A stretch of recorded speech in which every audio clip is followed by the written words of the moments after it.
जैसे आपने पिछले मंथ 11 मई 2024 को एक न्यूज सुनी होगी कि घर में अचानक से 6 लोगों की मृत्यु हो जाती है। रातों रात 6 लोग मर जाते हैं। आखिर इस कहानी की सच्चाई क्या है, पूरी कहानी क्या है, मैं वो कहानी लेके आया हूँ आपके सामने। तो चलिए कहानी को शुरू करता हूँ। आप लोग जो सपोर्ट करे उसके लिए धन्यवाद। थोड़ा सपोर्ट और कीजिए। हम लोगों की यूट्यूब पे 110 लोगों की छोटी सी परिवार हो चुकी है। तो चलिए मैं कहानी को शुरू करता हूँ। आप चैनल को सब्सक्राइब कर लीजिए।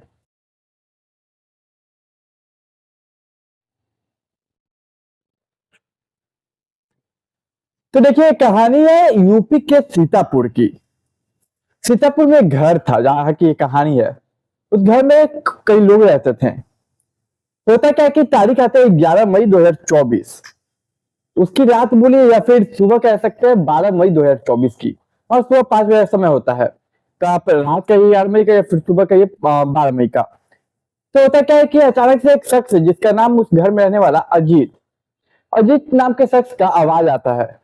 अब आवाज इतनी तेज होती है कि अगल बगल के जो पड़ोसी होते हैं वो उठ के आते हैं। अब उठ के आते तो देखते हैं कि एक रूम में अजीत अकेले है। वो उस रूम से निकालते हैं, वो कुछ बोल नहीं रहा है। वो पूछते हैं क्या हुआ। तो वो कुछ बोलता तो नहीं लेकिन एक इशारा करता है। इशारा वो एक रूम की तरफ करता है। अब एक शख्स वो वहां पे जो रहता है वहां जाता है एक रूम की तरफ। और वो देखता है कि एक लाश है उस रूम में। और वो लाश उसके छोटे भाई अनुराग की होती है। अब परेशान किया है कौन, फिर पूछा जाए कि क्या हुआ, कोई कुछ नहीं बता रहा है। फिर वो इशारा करता है फर्स्ट फ्लोर की तरफ। अब कुछ लोग फर्स्ट फ्लोर पे जाते हैं। फर्स्ट फ्लोर पे 2 लाश मिलती है। एक उसकी माँ सावित्री और दूसरी उसके छोटे भाई अनुराग की बीवी का, जिसका नाम प्रियंका। अब 3 लाश मिल चुके हैं। एक अजीत का छोटा भाई अनुराग, दूसरा अनुराग की बीवी, तीसरा उन दोनों की माँ। अब वो ग्राउंड फ्लोर नीचे की तरफ वो इशारा करता है, बाहर की ओर। अब देखिए वहां पे 3 लाशें मिलती है। तीनों लाश छोटे छोटे बच्चों की होती है। पहला का नाम असवी, जिसकी उम्र लगभग 12 साल। दूसरा अर्ना, जिसको उम्र लगभग 8 साल। और तीसरा अद्विक, जिसका उम्र लगभग 4 साल। अब एक घर में 6 लाशें मिल चुकी है। और वहां के जो लोग थे काफी घबरा जाते कि आखिर ये क्या हुआ है। अब फौरन पुलिस को कांटेक्ट किया जाता है। पुलिस मौका वाले पे पहुंचते 6 लाश होते हैं उसको बरामद करती है। अब एक बार और मैं बता दूं लाश किसकी थी। सबसे पहले अजीत का एक छोटा भाई अनुराग, दूसरा अजीत की माँ सावित्री, जो तीसरा अजीत के भाई की बीवी यानी कि अनुराग की बीवी। और बाकी 3 बच्चे थे। अब फौरन पुलिस पोस्टमार्टम के लिए रिपोर्ट भेजती है। वहां पे फोरेंसिक टीम जो होती है वो आती है। वहां पे जो सबूत होते हैं वो कलेक्ट करती है और लाश को भेज दिया जाता है। अब इन्वेस्टिगेशन किया जाता है। पहले सबसे पहले जो एक शख्स था अजीत, वही इस घर में जिंदा बचा था, तो उसे पूछताछ पुलिस करती है। और फिर एक कहानी बताता है वो कहानी आप सुनिए जरा। कहानी ये है कि कहा कि अक्सर मेरा जो छोटा भाई अनुराग है वो दारू पी के आया करता था, हमारे घर में लड़ाइया करता था। कभी अपनी बीवी से मुंह लगाता था, कभी माँ से लगाता था।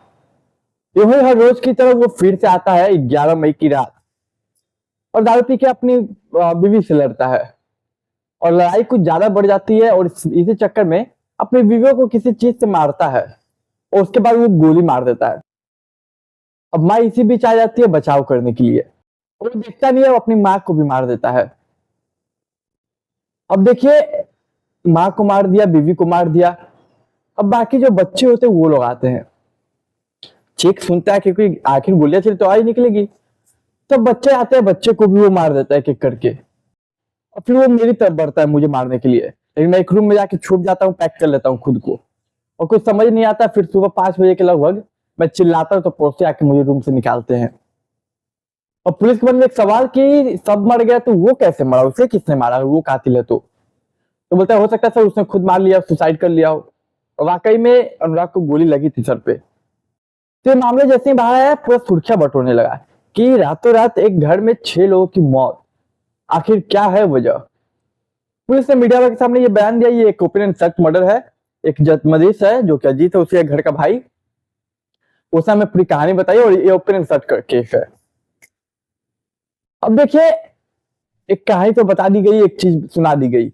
मीडिया वाले ने भी खबर सुनाया कि एक ऐसा ऐसा मामला है, एक शख्स ने ही अपने पूरे परिवार को खत्म किया। लेकिन अभी असली कहानी तो अब शुरू होती है।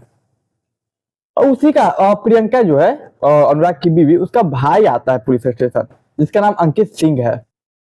वो आता है, कहता है मीडिया वाले के सामने ये स्टेटमेंट देता है कि एक बात बताइए कि आप ओपन एंड शर्ट मर्डर कैसे कह सकते हैं, बिना आप कैसे डिसाइड कर सकते हैं कि वो सुसाइड नहीं है, वो सुसाइड है, ये कातिल नहीं है, सबको मार के मेरे जीजा ने मारा है, बिना पोस्टमार्टम रिपोर्ट के आए।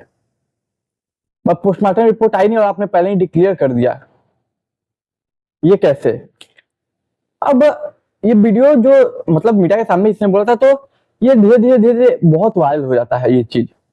और ये वायरल इतना होता है कि यूपी के उस समय के डीजीपी, अभी के डीजीपी प्रशांत कुमार, जो कि आईपीएस ऑफिसर है, और डीजीपी एक बहुत बड़ा ओहदा होता है पुलिस लाइन में, सबसे बड़ा ओहदा होता है स्टेट लेवल पे। तो डीजीपी के पास जाता है ये वीडियो, कहते बात तो सही है कि जब तक पोस्टमार्टम रिपोर्ट ना आए तब तक कोई केस को कैसे क्लोज किया जा सकता है। तो वो उन अधिकारियों को बोलते जो ये केस देख रहे थे कि अपने सीनियर से कांटेक्ट कीजिए, उनका हेल्प लीजिए और इस केस को अच्छे से इन्वेस्टिगेट कीजिए और पोस्टमार्टम रिपोर्ट आए तक का वेट भी कीजिए। अब देखिए, देखते देखते पोस्टमार्टम रिपोर्ट आ जाती है और पोस्टमार्टम रिपोर्ट अलग ही कहानी बता रही थी और इस केस का रुख मोड़ने वाली थी। पोस्टमार्टम रिपोर्ट में लगभग 6 लोगों का पोस्टमार्टम हुआ था। तो पहले 3 बच्चियों का सुन लीजिए। पहली बच्ची जो थी, जिसकी उम्र 12 साल थी, अस्वी, उसका बताया जाता है कि उसको मारने से पहले उसकी टांगे तोड़ी गई, उसे मारपीट किया गया, उसके बाद उसे गोली मारा गया सटाकर। उसे गर्दन पे बर्न के निशान भी थे। गोली सामने से अगर चलाई जाए तो जलने का निशाना हो जाता है, क्योंकि वो एक फोर्स लगता है, एक आग टाइप का हीट होता है वहां पे। दूसरी जो बच्ची थी अर्ना, उसे भी मार पीट के उसे छत से फेंक दिया जाता है। तीसरा जो बच्चा था अद्विक, उसे भी मार पीट के छत से फेंका जाता है। मतलब तीनों बच्चों को कह सकते हैं कि छत से फेंका जाता है मारने के बाद, जिसमें से एक ऐसी जो थी उसको पहले गोली मारा जाता है, फिर तोड़ा जाता है, फिर फेंका जाता है, और बाकी को 2 को मारपीट के फिर फेंक दिया जाता है छत से। अब बाकी के 3 बच्चे, पहले आते हैं हम उसकी माँ और प्रियंका के ऊपर। माँ और प्रियंका, तो प्रियंका के दिल के पास गोली लगी थी, तो चलो कोई बात नहीं, नॉर्मल सा है। उसकी माँ बचाव में आई थी, जैसा कि अजीत ने बताया था। अब प्रियंका और माँ तो मर गई, इन दोनों का क्लियर। अब आते हैं अनुराग, जो कि चौंकाने वाला पोस्टमार्टम रिपोर्ट था। रिपोर्ट में यह था कि अनुराग को 2 गोलियां लगी। पहला तो उसको गोली मारे, उसने मतलब सर पे लगा, लेकिन दूसरी जो गोली है वो अपोजिट साइड से लगी। अब सवाल ये कि आखिर कोई शख्स खुद को कैसे 2 बार मार सकता है? पहला चलो मान लिया कि उसने पहले सुसाइड किया तो उसने मार दिया ऐसे, लेकिन दूसरी गोली दूसरे साइड से कैसे लग सकती है? क्योंकि अगर कोई दिमाग पे मारे तो और फौरन वो मर जाता है, तो इतना उसके अंदर शक्ति या ताकत या जान बचती ही नहीं कि वो दूसरी गोली भी चलाए। और ये पुलिस को परेशान कर देती है, क्योंकि ओपन एंड शट का जो मामला का स्टेटमेंट था, वो स्टेटमेंट मीडिया के सामने पुलिस ने दे दिया था, और यहाँ पे तो मामला अलग है, कोई ना कोई तो इन्वॉल्व है। अब पुलिस उससे इन्वेस्टिगेट करे कैसे? तो सबसे पहले उसी शख्स को उठाते हैं जो जन्मदिन है, जैसे हमने पूरी कहानी सुनाई, जिसके बयान पे हमने स्टेटमेंट दिया था। तो पुलिस अजीत को उठाते और तसल्ली से पूछताछ करती है, और फिर रियल कहानी और सच्ची कहानी निकल कर सामने आती है। तो मैं वो कहानी सुनाऊं, तब तक आप चैनल को सब्सक्राइब कर लीजिए। तो दरअसल अजीत और उसके छोटे भाई के बीच वाद विवाद चल रहा था। विवाद इसलिए चल रहा था जमीन और प्रॉपर्टी को लेके। एक्चुअली अजीत के ऊपर कुछ कर्जे थे जो चुकाया था अजीत को, और वो चाह रहा था कि कुछ प्रॉपर्टी हम बेच दे, खेतवाड़ी बेच दे, जिससे मेरा कर्ज चुक जाए। लेकिन ये बात अनुराग की बीवी प्रियंका को नहीं भाता। कहता कि देखिए ऐसा मत कीजिए, आज से गवाह है इतिहास की, जब भी प्रॉपर्टी को बेचा गया है कभी वापस खरीदा नहीं गया है। विरोध करने लगती है प्रियंका, और इस बात को लेकर कहीं ना कहीं अजीत के मन में कड़वाहट पैदा थी। और फिर 11 मई को वही रात या शाम का समय होता है, वो भाभी उसकी जो थी प्रियंका, वो अपनी बालकनी में फर्स्ट फ्लोर पे सो रही थी। वो जाता है किसी चीज से वो अटैक करता है उसके सर पे, उसके बाद वो गन चलाता है। अब भाभी मर गई। अब इतना में जब आवाज निकलती है प्रियंका की, तो माँ आ जाती है उसकी, सावित्री। अब सावित्री माँ जब आ जाती है तो देखता है कि माँ आ गई, माँ देख ली तो वो गवाह ना बन जाए, इसलिए वो माँ को भी गोली मार देता है। अब सोचता है कि जो इस सब का जड़ है मेरा भाई, जो मुझे बेचने वो भी नहीं दे रहा था, उसे क्यों छोड़ते हैं। तो नीचे रूम में भाई सो रहा था, अपने भाई को जाके अनुराग को वो गोली मार देता है एक। अब अनुराग मर गया, प्रियंका मर गई, उसकी माँ सावित्री मर गई। अब बचे 3 बच्चे, जिसमें से अचानक से वो जो एक 12 साल की बच्ची है वो आ जाती है सामने, जिसका असली नाम है, 12 साल की थी। और उसके सामने आते देखते कि इसने देख लिया, अब ये हल्ला करेगी। वो फौरन पकड़ के उसे पहले मारता पीटता है, पहले उसके टांगे तोड़ता है, फिर मारता पीटता है बुरी तरीके से, उसके बाद उसे गोली मार देता है। अब वो फर्श पे पड़ जाती है। अब सोचता जब इतने लोग मर गए तो अब 2 बच्ची और है, उसको क्यों छोड़े। पहला दूसरी आरना और एक लड़का आरवी 4 साल का। अब उन दोनों को पकड़ता है, बहुत बुरी तरीके से मारता है। पहले वो टॉप फ्लोर पे ले जाके, उस घर के टॉप फ्लोर पे ले जाके बहुत बुरी तरीके से मारता है, और उसके बाद उन दोनों को छत से फेंक देता है। अब सोचा कि इन दोनों को फेंक ही दिया तो अब जो नीचे पड़ी है, जिसको गोली मारा, पहले पैर तोड़ा, उसको क्यों छोड़े। उसको फिर घसीट के लाता है और फिर उसको भी छत से फेंक देता है, और फिर एक रूम में खुद को बंद कर लेता है।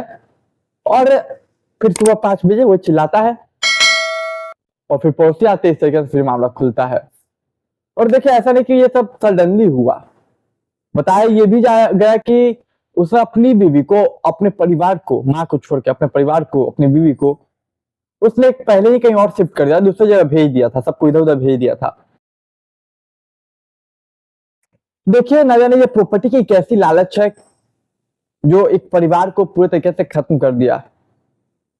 देखिए यही थी आज की कहानी। उम्मीद करता हूँ आपको कहानी पसंद आई होगी। पसंद आई तो चैनल को सब्सक्राइब, वीडियो को लाइक, दोस्त रिश्तेदार के साथ शेयर कीजिए। मैं मिलूंगा एक नई कहानी में, तब तक के लिए मुझे दीजिए इजाजत।